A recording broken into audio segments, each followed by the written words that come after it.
l'instant en Zéguera, avec l'équipe nationale, mais qui va revenir avec moi le 1er avril, qui va commencer en même temps que moi. Il s'appelle Mario Iorato, c'est un entraîneur de terrain et aussi un préparateur physique qui a fait la préparation de l'équipe belge des Jeux Olympiques, de la Coupe du Monde 2014 et le Championnat d'Europe 2016. Quelqu'un avec beaucoup d'expérience de tournoi, donc c'est quelqu'un qui me suit depuis 13 ans, donc ce sera certainement le premier qui viendra avec moi.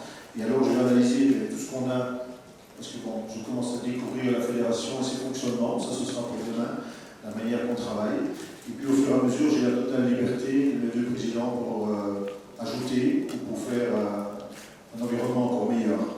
Parce que le but c'est d'être d'abord performant avec le staff technique, et après si on nous dans la perfection, on peut le demander aux joueurs aussi.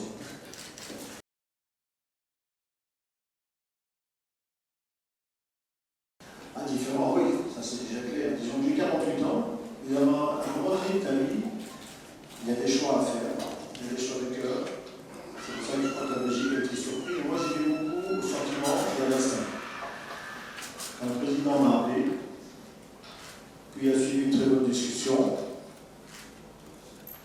Quand c'était les Coupes d'Afrique, j'avais déjà quelque chose pour cette équipe de Côte d'Ivoire qui me faisait vibrer par les joueurs, par le peuple qui est très accueillant.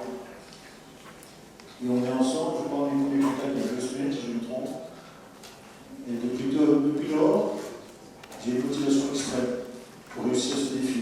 C'est un défi que je me dis moi-même aussi. Le plus facile, c'est de rester chez moi en Europe, tranquille. Mais j'aime bien les défis. J'aime bien engager des choses et construire des choses. Et ça, c'est ce qui m'attire.